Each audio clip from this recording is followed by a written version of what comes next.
আইএসএফকে যেভাবে মানুষ খাচ্ছে, মুসলমান নয় মানুষ লিখছে, এটা আতঙ্ক তৈরি হচ্ছে বিজেপি ও টিএমসি। মমতাই তো তারা ডান হাত দিয়ে বোম বাঁধছে, মমতার ডান হাত বোম বাঁধে, মমতা নিজে বলেছে। তাহলে মমতাই বোম বাঁধছে ডান হাত দিয়ে, তাহলে মমতাই বাংলায় বোম শিল্প তৈরি করে। একটা থানা করেছে ভাঙড়ের মানুষকে কোন ঠেসা করবে বলে। ভাঙড়ের মানুষকে এয়ারপোর্টের নামে যখন জমি নেবে তখন যাতে এরা বিদ্রোহ না করতে পারে তার জন্য কন্ট্রোল করবে। এই যে ভাঙড়কে উচ্ছেদ করার যেটা পরিকল্পনা, তার জন্য 8টা থানা আগে থেকে তৈরি, এবং সেই জায়গায় ঠিক যে উচ্ছেদ করতে পারবে, যে 2,500-3 হাজার ঘরকে 21-এ জিসিবি দিয়ে ভেঙতে পেরেছে, যার দিলে একটু ময়া নাই, বাচ্চা বাচ্চা ছেলেগুলো কাঁদছে, যার দিলে একটু ময়া নাই, মমতা দেখছে এই শয়তানি পারবে ভাঙড়কে উদ্ধার করতে, এই শয়তানি পারবে ভাঙড়ের ঘরগুলোকে বল্লুজার দিয়ে ভেঙে দিয়ে ওই আমার ওই এনকেডি কোম্পানি হাতে তুলে দেওয়ার জন্য কোটি কোটি টাকা ওই কোম্পানি আমার পার্টি ফান্ডে দেবে। এই যে শয়তানটা পারবে, এজন্যই তো তাকে নিয়ে এসে দেওয়া হয়েছে। নিজে স্বীকার করছে আমি ওকে নিয়ে এসে। বাংলায় যে সব থেকে বড় বিজেপির কেউ দালাল থাকে সেটা হচ্ছে মমতা ব্যানার্জি, টিএমসি। তারা এই বাংলায় বিজেপিকে জায়গা করে দিয়েছে। নিজে বলেছে বিজেপিকে ফান্ড এনে লড়বো। আনন্দবাজার পত্রিকা ইসলামিয়া হসপিটাল সে নিজেই জীর্ণ অবস্থায় ধ্বংসের দিকে, তাকেই অবহেলা করা হয়েছে, তাকেই খেয়াল করা হয়নি।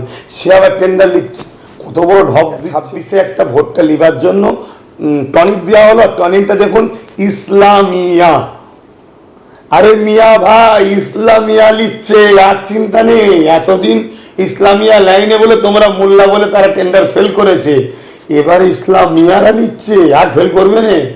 এই যে মুসলমানকে ধর্মীয় সুশ্রীতে বোকা বানানো, এটাই তো বলা হয় সম্পর্ক। লোক হচ্ছে দেখেই তো ভয় লাগছে।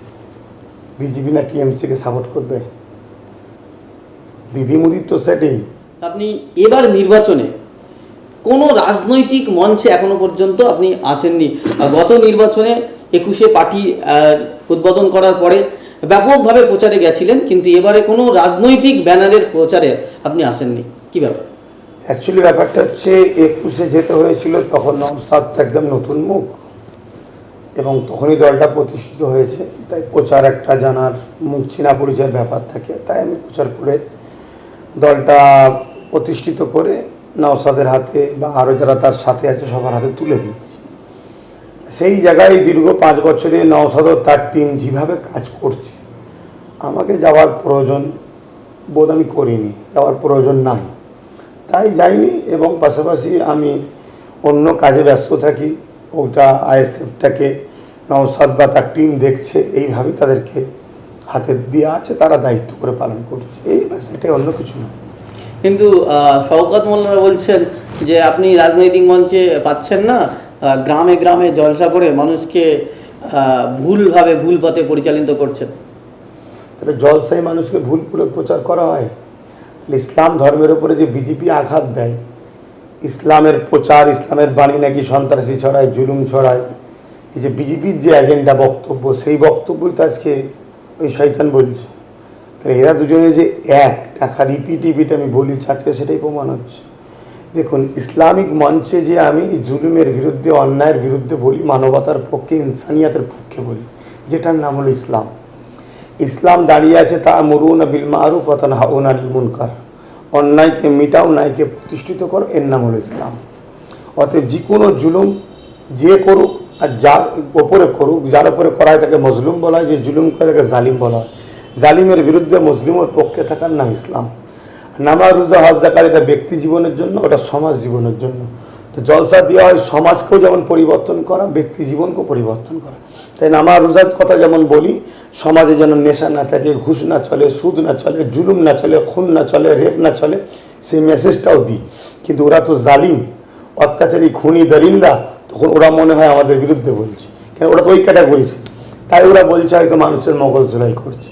অ্যাকচুয়ালি হক কথা তেতো লাগে জালিমদের।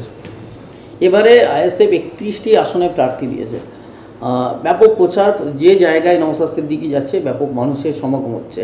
কি মনে হচ্ছে কটি আসনে আপনাদের এবারে জয়লাভ করতে পারে? এটাই তো ভয় লাগছে, এত লোক হচ্ছে দেখেই তো ভয় লাগছে। বিজেপি না টিএমসিকে সাপোর্ট করে দেয়? দিদি মোদির তো সেটিং। বাংলায় বিজেপি ঢোকার জন্যে টিএমসিকে পাঠিয়ে বামের কেউ উৎখাত করেছে, আর টিএমসি এসে কংগ্রেসকে মুছে দিয়েছে। তো বিরোধী হিসাবে কি এখন? বিজেপি। বিজেপিকে বিরোধী এনেছে কে? টিএমসি। আনন্দবাজার পত্রিকায় মমতা নিজে বলেছে, কেন যতদিন বিজেপি বিরোধী থাকবে তাহলে মুসলিম ভোটটা ফ্রিতে পাবো, মুসলিম রুজি রুটি শিক্ষা কর্মসংস্থানের কথা বলবে না, শুধু বিজেপির ভয়ে এর কোলে থাকবে, ইচ্ছা না থাকলেও থাকবে। এক, আর মমতার কাজ কি? আস্তে আস্তে বাংলায় আরএসএসকে জন্ম দেওয়া আর বিজেপিকে প্রতিষ্ঠিত করা।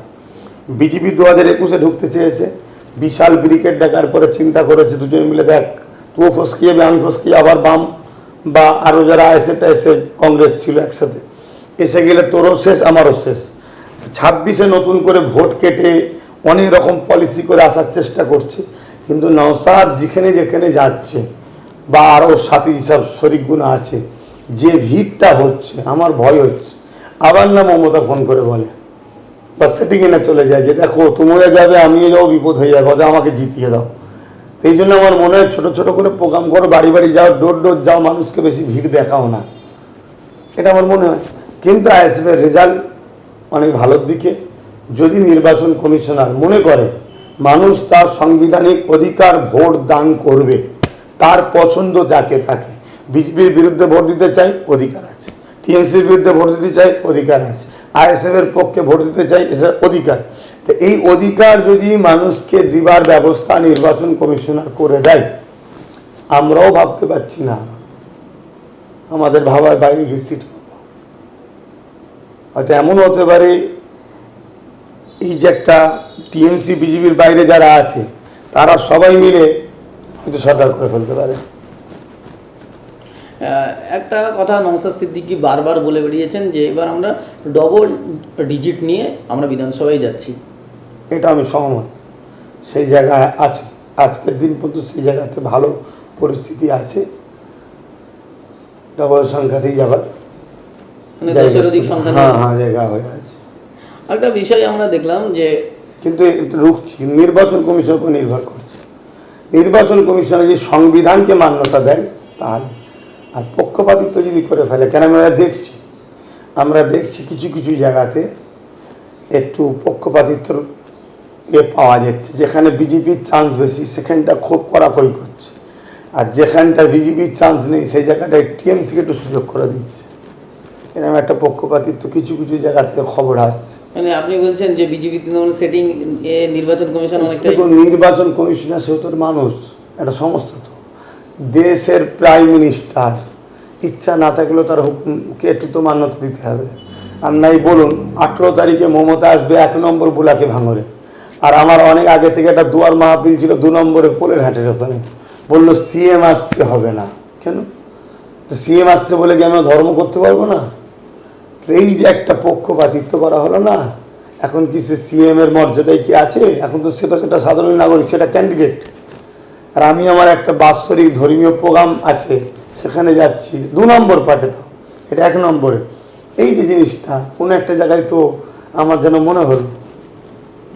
আপনি যে সিএম এর কথা বলছেন, যে মমতা বন্দ্যোপাধ্যায় সেই ভাঙড়ে প্রোগ্রামে গিয়ে রীতিমতো আইএসএফকে বিজেপির দালাল বলে আক্রমণ করছে। অনেক সময় দেখবেন নকলের গায়ে লেখা থেকে নকল হইতে সাবধান, দুলালের তাল মিশিরি, নকলের গায়ে নকল হইতে সাবধান, দালাল অপরকে বলছে দালাল। এই বাংলাদেশের সব থেকে বড় বিজেপির কেউ দালাল থাকে, সেটা হচ্ছে মমতা ব্যানার্জি, টিএমসি। তারা এই বাংলায় বিজেপিকে জায়গা করে দিয়েছে, নিজে বলেছে বিজেপিকে ফান্ড এনে লড়বো, আনন্দবাজার পত্রিকায়। শুভেন্দু বলছে হয় টিএমসিকে ভোট দাও, নয় বিজেপিকে ভোট দাও, অন্য কাউকে না। ওই তোমাদের যেটা শয়তান রয়েছে ও কি বলছে, হয় আইএসএফকে ভোট দেওয়ার থেকে টিএমসিকে বিজেপিকে ভোট দিলে অনেক বেশি ফেসিলিটি সুবিধা পাবে। তারপরে বিজেপির সভাপতি কি বলছে, লেবার রুমে যদি বিজেপি না থাকতো তাহলে টিএমসি নামক এই দলটা জন্ম হতো না। মুকুল রায় কি বলছে, যাহা টিএমসি তাহা বিজেপি। আর কটা প্রমাণ দেবো? 1998-এ বিজেপির দল জন্ম হচ্ছে, টিএমসির একটা মেয়র না কি ছিল এক সময়, সে বলছে। তাহলে আর কত প্রমাণ দেবো? তাহলে অতএব যে বিজেপি সেই টিএমসি। এখন ব্যাপারটা হচ্ছে কি জানেন, আইএসএফকে যেভাবে মানুষ খাচ্ছে, মুসলমান নয় মানুষ লিখছে, এটা আতঙ্ক তৈরি হচ্ছে বিজেপি ও টিএমসির বীজমূলের। তাই মুসলিম এলাকায় বিজেপি দাগ লাগিয়ে দিলে মুসলমান বিজেপিকে তো ভয় করে এবং ঘৃণা করে। ভয় করে বলবো না, যারা দুর্বল ইমান তারা ভয় করতে পারে, ঘৃণা করি আমরা, বিজেপিকে অপছন্দ করি। আমরা মনে করি অছুৎ বিজেপি। কেন? তার যা রীতিনীতি কর্মকাণ্ড, এটা পুরো দেশ ও দেশবাসীর জন্য ক্ষতির কারণ। তাহলে সেই জায়গায় যদি বিজেপি দাগ লাগিয়ে দেয় আইএসএফ এর গায়ে, তাহলে সুবিধা হবে। কথা বুঝে আসছে? তা সেই জন্যই মেসেজগুলো দেয়। ওখানে মমতা বন্দ্যোপাধ্যায় যে শওকত মোল্লাকে বলেছিলেন যে তুই বোম বাঁধিস, তাকে বলছে সে আমার ডান হাত। মমতাই তো তাহলে ডান হাত দিয়ে বোম বাঁধছে। মমতার ডান হাত বোম বাঁধে, মমতা নিজে বলেছে। তাহলে মমতাই বোম বাঁধছে ডান হাত দিয়ে। তাহলে মমতাই বাংলায় বোম শিল্প তৈরি করেছে, তার ডান হাতের কর্মী এটা। এছাড়া কি বলতে পারি? আবার বলছে যে আমি শওকত মোল্লার কথাই ভাঙড়ে 8টা থানা করেছি।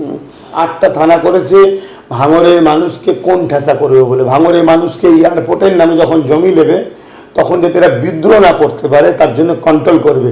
তাই আগে এই শয়তানকে দিয়ে 8টা থানা করিয়ে, শয়তান যেভাবে ডিরেকশন দিচ্ছে মমতা ব্যানার্জি সেভাবে চলছে যে আমাকে জমিটা তো উদ্ধার করতে হবে, আমি এটা টাকা কি বলে বাইনামা নিয়ে বসে আছি বড় বড় কোম্পানির থেকে, কিন্তু এয়ারপোর্টের নামে নিতে হবে, কোম্পানির নাম বললে হবে না। এয়ারপোর্ট একটা দেশের সম্পদ, স্বাভাবিক তখন অন্য লোক বলবে এয়ারপোর্টের জন্য দেবেন না।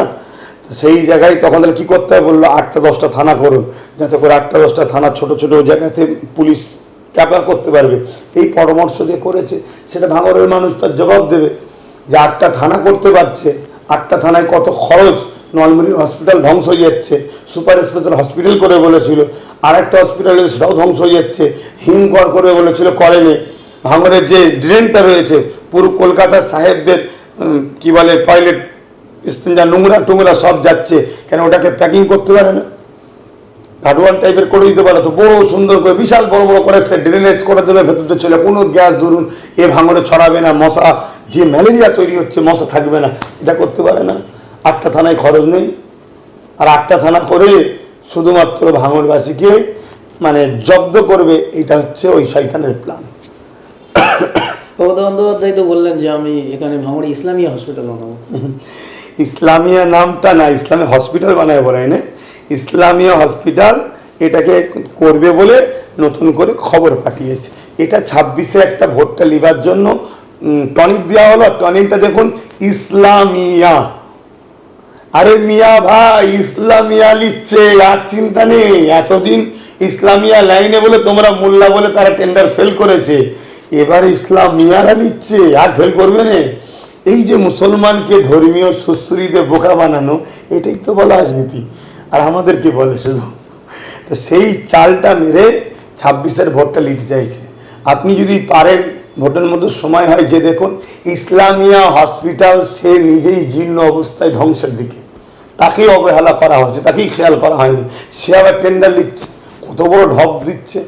তো মমতা ব্যানার্জি যা বিগত দিন বলেছে একটা কিছু প্রমাণ করেছে, কবুল করেছে। মমতা ব্যানার্জি বলেছিল জিতার সাথে সাথে 2011-ই 6 মাস যেতে না যেতে শিল্প আসবে, এই 15 বছরে একটা শিল্প এসছে। ওই যে লেদার কমপ্লেক্সকে দেখাচ্ছে, লেদার কমপ্লেক্স বাম আমলে তৈরি।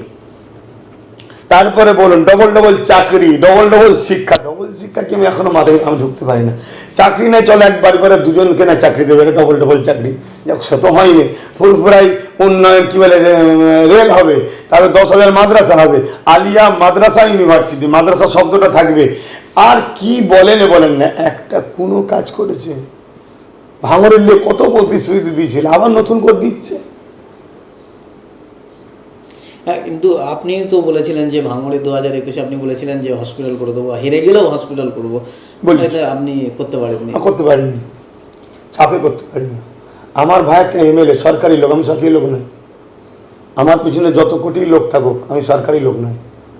আমি একজন ধর্মগুরু ঘরের ছেলে, আমি সাধারণ একটা নাগরিক। একটা সরকারি লোকের যে পাওয়ার থেকে আমার সেটা নাই। কিন্তু আমারও তো ম্যান পাওয়ার আছে অনেক, কিন্তু নওশাদ সরকারিভাবে একটা পাওয়ার আছে। সে জিতার পরে কতদিন ভাঙড়ে ঢুকতে পারেনি, ঘর ভাড়া পায়নি, তারপরে তার হাজার হাজার ছেলেকে কেস দিয়া, ঘর ছাড়া করে দেওয়া, তাদেরকে ন্যূনতম খরচ দেওয়া, কেসে জামিন করা, সময় গেছে, অর্থ গেছে। তারপরে আমার মিন্টু রায়নুর, তাদেরকে আমি বারবার ফোন করেছিলাম যে জায়গা দেখো, তারা বললো ভাই জায়গা যার সাথেই কথা বলছি, কিছুদিন পরে বলছে দেবো বলছে, আবার কিছুদিন পরে বলছে ভাই চাপ আছে, বাকি সব দখল করলে এবার হুমকি দিচ্ছে। মানে স্বাভাবিক আমরা যে শুনতাম কোনো কোনো জায়গায় দুটো বুথ জিতে আছে, তারা বলতো যে আমাদেরকে কাজ করতে দেয়নি। এই যে চাপ, এটার কারণ হচ্ছে এটা পরের বারে যখন অঞ্চল ভোট আসবে, ওই দুজনকে জিতিয়ে কি করলি, ওরা তো কিছু করতে পারে না, করলেই তো বাকি সবটা পেয়ে যাবে। ঠিক তেমনই আমাকে করতে দেওয়া হয়নি। কেন এই ভোটের সময় আজকে এই প্রশ্নটা করবে বলে হসপিটাল গেল কোথায়? কিন্তু রাজ্য সরকারের হাতে, রাজ্য হেলথ মিনিস্টার তিনি, ফান্ড তিনার হাতে, জমি তিনার হাতে, ওই এয়ারপোর্টের নামে অলরেডি অনেক জমি অ্যাকোয়ার করে নেওয়া হয়েছে, চুপি চুপি সব নিয়ে নেওয়া হচ্ছে, সব ক্ষমতা তার হাতে। জোর করে অকাবের জায়গা বিক্রি করে দিচ্ছে, অকাবের জায়গার উপরে পার্টি অফিস করছে, অকাবের জায়গার উপরে কি বলে কবরস্থানের জায়গার উপরে বিজেপিকে পার্টি অকাবের জায়গায় পার্টি অফিস করতে দিয়েছে এই রাজ্য সরকার। সব কিছু করছে, আর ভাঙড়ে করতে পারলো না, আমাকে করতে দেয়নি। আর একটু বলি এই বিষয়টা, এটা একটু মানুষের জানা দরকার। তারপরে 2.5-3 বছর যাওয়ার পর পঞ্চায়েত ভোট এসে গেল। পঞ্চায়েত ভোটে আমাদের 3-4জন খুন হয়ে গেল আমাদের ভাই। তারপর আবার ঘর ছাড়া, আবার কেস। তো পঞ্চায়েত কার হাতে? শাসকের হাতে। এমপি কার হাতে? শাসকের হাতে। জেলা কার হাতে? শাসকের হাতে। রাজ্য কার হাতে? শাসকের হাতে।